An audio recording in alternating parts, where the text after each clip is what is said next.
news that San Diego Unified School District Superintendent Terry Greer may be leaving his post for a job in Texas less than 2 years after he arrived sent shockwaves through the community. Schools are already dealing with the loss of millions of dollars in state funding, and now it appears that San Diego Unified will lose its second leader in less than 4 years.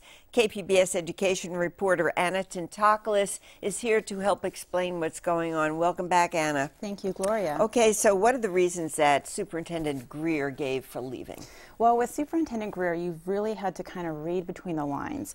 But what he has said is in Houston, it's a more reform-minded district.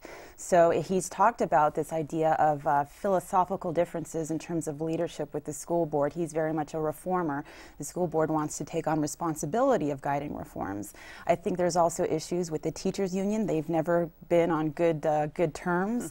And you know, you do have a state, California, that has cut into education severely, which is also blocking a lot of his reforms. So I think those are kind of the three big issues I see taking shape as to why he would leave. Did you mention the school board? Yes, I did. You did, okay.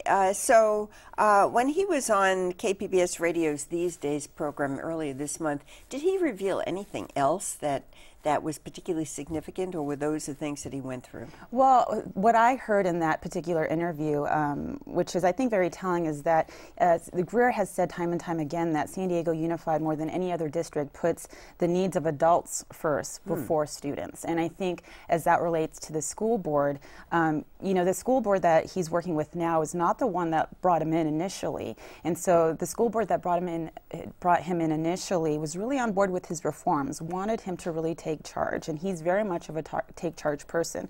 The school board now has shifted, the power has shifted, and so you have these three school board members who don't necessarily like all his ideas. They want to decentralize the power and kind of put the power more into school sites, school-based panels. The school board itself wants to take on more responsibility, and they're even contemplating this idea of the superintendent not being kind of the sole person behind the leadership of the district. So that's pretty telling. So it sounds as though there's some politics at play here. There's definitely politics at play. I mean, in any district there's politics at play, but when you have someone who's such a change agent conflicting with a school board that says, wait a minute, let's take our time, we want to be involved, we want everyone to be involved, a school board that does lean more towards teacher union issues, then you're going to have some conflict. Well, you know, earlier this week there was that full-page ad in the San Diego Union Tribune asking Terry Greer to stay, a full-page ad. What does that say about those who support what he's doing here? Well, I think it served, and you'll hear this, as a wake-up call for the community. Here we have another superintendent leaving, and his reforms, although some of them were controversial, and I don't know if you can really label some higher test scores on just his reforms in the past year, but you were seeing some type of improvement, some type of movement towards better test scores. So I think the community leaders want to invest more of their time with Greer here in San Diego Unified, but now that's possibly not going to happen. You know, the question that keeps coming up is, why can't San Diego Unified hang on to their superintendents? I mean, you said 2 and 4 years, and that's quite a bit. Why can't they? It's actually 3 and 4 years, but when you take a look at it, this is not, I mean, definitely San Diego Unified has its problems, but this is a problem in public education. Superintendents come and go. I think the average span for a superintendent now is maybe 2 to 3 years.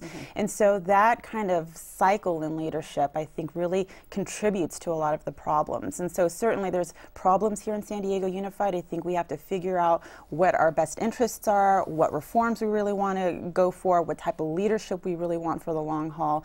But I think that's just the reality in public education. Okay, well, thank you very much, Anna Tintaklis. Thank you.